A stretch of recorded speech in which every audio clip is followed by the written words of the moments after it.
Hello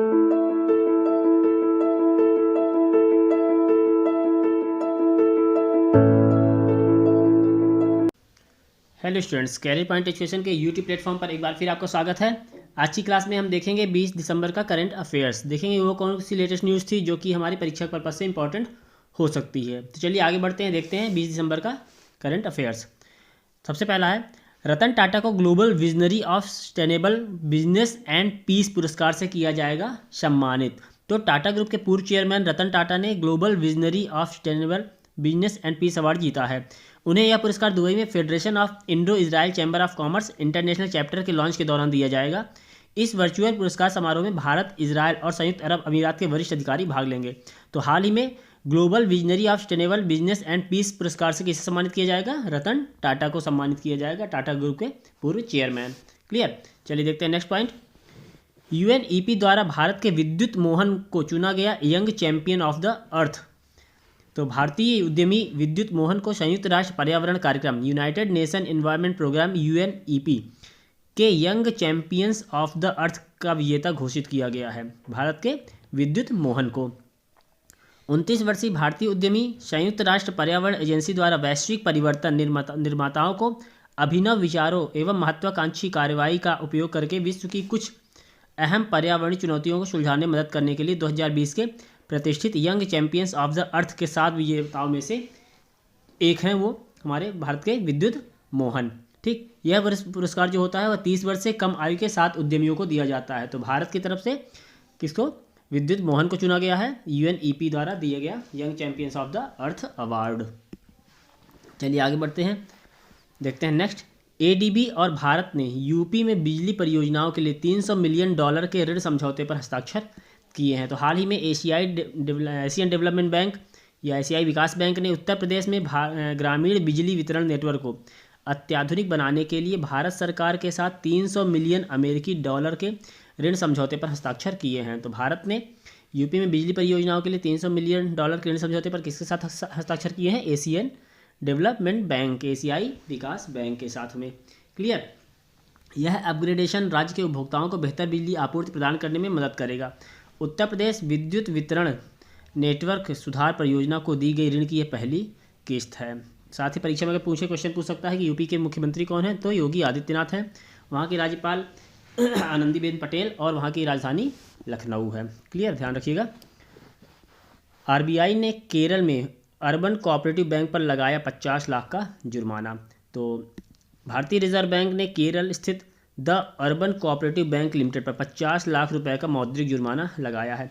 यह जुर्माना आय पहचान और संपत्ति वर्गीकरण नियमों, income recognition and asset classification तथा कर्ज के प्रबंधन के मामले में निर्देशों का पालन नहीं करने को लेकर लगाया है। तो आरबीआई ने केरल के अर्बन कोऑपरेटिव बैंक पर क्या किया है? अभी हाल ही में 50 लाख का जुर्माना लगाया है। परीक्षा में पूछ सकता है कि 25वें गवर्नर या वर्तमान गवर्नर कौन है आरबीआई के? तो शक्तिकांत दास है। इसका मुख्यालय मुंबई में और साथ ही साथ इसकी स्थापना 1 अप्रैल 1935 को कोलकाता में की गई थी। क्लियर, ध्यान रखिएगा। चलिए आगे बढ़ते हैं, देखते हैं नेक्स्ट पॉइंट। पेटीएम ने मर्चेंट के लिए लॉन्च की 24/7 आरटीजीएस मनी ट्रांसफ़र सुविधा। तो हाल ही में पेटीएम ने क्या किया है? 24/7 आरटीजीएस मनी ट्रांसफ़र की सुविधा को लॉन्च किया है। ठीक, तो डिजिटल फाइनेंशियल सेवा प्लेटफॉर्म पेटीएम ने हाई वैल्यू लेन देन करने वाली कंपनियों का सहयोग करने के लिए 24/7 आरटीजीएस सुविधा की शुरुआत की है। यह कारोबारियों को कर्मचारियों, विक्रेताओं और साझेदारों को थोक और जल्द पैसे ट्रांसफ़र करने में सक्षम बनाएगा।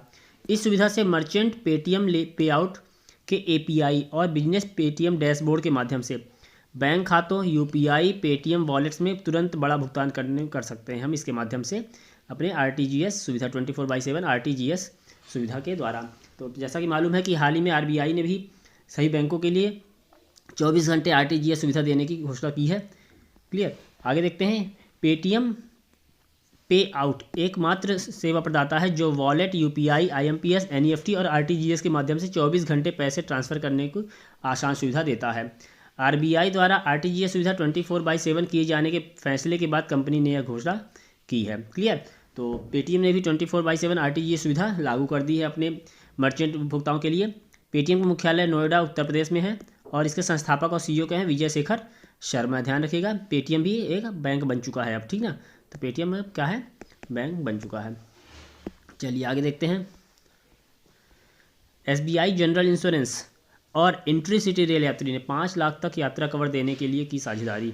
तो हाल ही में SBI जनरल इंश्योरेंस ने इंट्री-सिटी रेलवे यात्री के माध्यम से यात्रा करने के लिए बस यात्रियों के टिकट पर 5 लाख रुपए तक का यात्रा बीमा प्रदान करने के लिए इंट्री-सिटी रेल यात्री के साथ साझेदारी की है। टिकट खरीदने पर ही यात्रा कवर दिया जाएगा, ध्यान दीजिएगा। SBI जनरल इंश्योरेंस के CEO कौन है? PC कांडपाल हैं और इंट्री-सिटी रेल यात्री के CEO मनीष राठी हैं। ठीक, तो हाल ही में SBI जनरल इंश्योरेंस ने इंट्री-सिटी रेल यात्री के साथ मिलकर 5 लाख तक यात्रा कवर देने के लिए साझेदारी की है SBI जनरल इंश्योरेंस ने। क्लियर। चलिए आगे बढ़ते हैं, देखते हैं next point. Human freedom index 2020 में भारत को मिला 111वां स्थान। तो हाल ही में जारी दुनिया भर में नागरिक, आर्थिक और व्यक्तिगत स्वतंत्रता के बारे में जानकारी देने वाला मानव स्वतंत्रता सूचकांक ह्यूमन फ्रीडम इंडेक्स 2020 जारी किया गया है। इस सूचकांक में भारत को 162 देशों में से 111वें स्थान पर रखा गया है। तो हाल ही में जारी किया गया ह्यूमन फ्रीडम इंडेक्स में भारत को 111वें स्थान पर रखा गया है। साल 2019 में भारत को सूचकांक में 94वें स्थान पर रखा गया था, मतलब कि भारत की स्थिति और बदतर हुई है ह्यूमन फ्रीडम इंडेक्स में। पहले 3 पायदानों पर न्यूजीलैंड, स्विट्जरलैंड एंड हांगकांग ने कब्जा जमाया है। संयुक्त राज्य अमेरिका और यूनाइटेड किंगडम UK और USA ने संयुक्त रूप से 17वें स्थान पर स्थित हैं। युद्धग्रस्त सीरिया को सूची में अंतिम स्थान पर रखा गया, यानी कि 162वें स्थान पर सीरिया को रखा गया और पहले स्थान पर न्यूजीलैंड को रखा गया है। भारत को 111वें स्थान पर रखा गया है। साथ ही साथ संयुक्त राज्य अमेरिका और यूनाइटेड किंगडम यानी ब्रिटेन की बात करें तो उसको संयुक्त रूप से 17वें स्थान पर रखा गया है। क्लियर। देखते हैं कि ह्यूमन फ्रीडम इंडेक्स होता क्या है, मानव स्वतंत्रता सूचकांक होता क्या है। तो मानव स्वतंत्रता सूचकांक को अमेरिकी थिंक टैंक कैटो इंस्टीट्यूट और फ्रेजर इंस्टीट्यूट द्वारा कनाडा में प्रकाशित किया गया है। सूचकांक 2008 से 2018 तक 162 देशों को रैंक करने के लिए व्यक्तिगत, नागरिक और आर्थिक स्वतंत्रता के 76 संकेतकों को ध्यान में रखकर तैयार किया गया है। संस्थानों द्वारा कहा आया है कि दुनिया ने 2008 के बाद से व्यक्तिगत स्वतंत्रता में काफ़ी गिरावट देखी है। तो मानव स्वतंत्रता सूचकांक किसके द्वारा तैयार किया जाता है, प्रकाशित किया जाता है? कैटो इंस्टीट्यूट और फ्रेजर इंस्टीट्यूट द्वारा कनाडा में प्रकाशित किया जाता है। क्लियर। चलिए बढ़ते हैं अगले पॉइंट की ओर। 22 दिसंबर से शुरू होगा भारतीय अंतर्राष्ट्रीय विज्ञान महोत्सव IISF 2020। तो इस बार भारतीय अंतर्राष्ट्रीय विज्ञान महोत्सव इंडिया इंटरनेशनल साइंस फेस्टिवल 2020 का आरंभ 22 दिसंबर से होगा।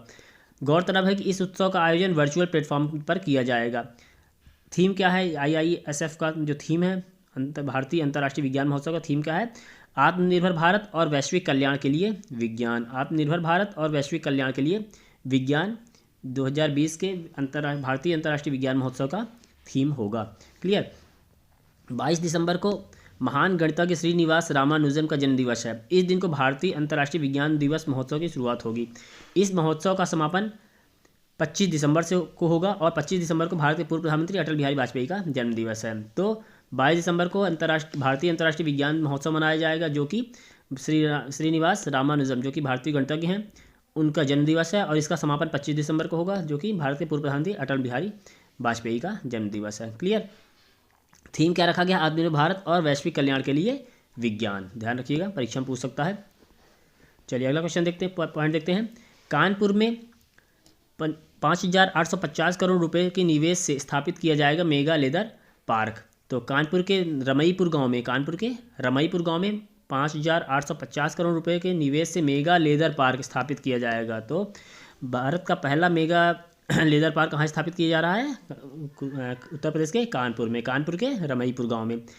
Park mega leather cluster project का हिस्सा है, जो 50,000 लोगों के लिए प्रत्यक्ष और अप्रत्यक्ष रोजगार पैदा करेगा। इस परियोजना को हाल ही में केंद्रीय वाणिज्य मंत्रालय से मंजूरी मिली है। मेगा लेदर क्लस्टर परियोजना लगभग 13,000 करोड़ रुपए के निवेश को आकर्षित करेगी। क्लियर। तो कानपुर में 5,850 करोड़ रुपए के निवेश से क्या मेगा लेदर पार्क स्थापित किया जा रहा है। क्लियर। कानपुर में इस मेगा लेदर क्लस्टर के साथ उत्तर प्रदेश लेदर पार्क स्थापित करने वाला देश का पहला राज्य बन जाएगा। चमड़े के पार्क को प्रदूषण पर मुक्त नियंत्रण रखने के लिए इसमें एक अपशिष्ट उपचार संयंत्र भी स्थापित किया जाएगा। ध्यान रखिएगा, जो अपशिष्ट निकलेगा उसके उपचार के लिए भी एक संयंत्र स्थापित किया जाएगा कानपुर में ही। परीक्षा में पूछ सकता है कि कानपुर उत्तर प्रदेश की राजधानी, तो लखनऊ। राज्यपाल आनंदीबेन पटेल, मुख्यमंत्री योगी आदित्यनाथ हैं। तो भारत का पहला लेदर पार्क कहाँ स्थापित किया जा रहा है? कानपुर में, कानपुर के रमईपुर गांव में। ठीक। चलिए देखते हैं नेक्स्ट पॉइंट। कर्नाटक के मुख्यमंत्री BS येदियुरप्पा ने लॉन्च किया बेंगलुरु मिशन 2022। हाल ही में कर्नाटक के मुख्यमंत्री BS येदियुरप्पा ने बेंगलुरु मिशन 2022 लॉन्च किया। इस मिशन का उद्देश्य बेंगलुरु के लोगों को उनकी दिन प्रतिदिन की समस्याओं और चुनौतियों का समाधान करने के लिए आवश्यक बुनियादी ढांचा और बुनियादी सुविधाएं उपलब्ध कराना है, और इसका मूल उद्देश्य शहर की बुनियादी ढांचे का कायाकल्प करना है। तो कर्नाटक के मुख्यमंत्री BS येदियुरप्पा हैं जिन्होंने बेंगलुरु मिशन 2022 लॉन्च किया है। क्लियर। इसका मूल उद्देश्य शहर के बुनियादी ढांचे का कायाकल्प करना है। इसके तहत देश की आज़ादी के 75वें वर्ष के अवसर पर बेंगलुरु को दुनिया के सर्वश्रेष्ठ शहरों में से एक बनाने पर कार्य करना है। हाल ही में सरकार ने बेंगलुरु मिशन 2022 रिवाइटलाइजिंग बेंगलुरु नामक एक पुस्तक भी साझा की है। तो बेंगलुरु मिशन 2022 रिवाइटलाइजिंग बेंगलुरु नामक एक पुस्तक को भी उन्होंने लॉन्च किया है बेंगलुरु सरकार ने। क्लियर। देखते हैं आज का अंतिम पॉइंट। मोहम्मद आमिर ने अंतर्राष्ट्रीय क्रिकेट से की संन्यास की घोषणा। तो हाल ही में पाकिस्तान के तेज गेंदबाज मोहम्मद आमिर ने अंतर्राष्ट्रीय क्रिकेट से संन्यास की घोषणा कर दी है। उन्होंने संन्यास लेने के अपने फैसले के पीछे का कारण मैनेजमेंट द्वारा मानसिक यातना मेंटल टॉर्चर को बताया है। ठीक। बाएं हाथ के तेज गेंदबाज आमिर ने जुलाई 2009 में अंतर्राष्ट्रीय क्रिकेट में डेब्यू किया था। यहाँ के बहुत ही प्रतिभाशाली खिलाड़ी रह चुके हैं। हालांकि उन पर कैरियर के दौरान सलमान बट और मोहम्मद आसिफ के साथ मैच फिक्सिंग के आरोप लगते रहे हैं। तो हाल ही में पाकिस्तान के क्रिकेटर या फिर बोले तेज गेंदबाज मोहम्मद आमिर ने अंतर्राष्ट्रीय क्रिकेट से संन्यास लेने की घोषणा की है। क्लियर। तो ये था हमारा आज का यानी 20 दिसंबर का करंट अफेयर्स करंट जीके, जो कि हमारे परीक्षा पर्पज से इंपॉर्टेंट हो सकता है। चलिए मिलते हैं अगली क्लास में एक नए वीडियो के साथ में। तब तक चैनल के साथ बने रहिए। चैनल को सब्सक्राइब कीजिए, वीडियोज़ को लाइक कीजिए, शेयर कीजिए, बेल आइकन प्रेस कीजिए ताकि आगे आने वाली वीडियोज़ की अपडेट आपको मिलती रहे। ओके।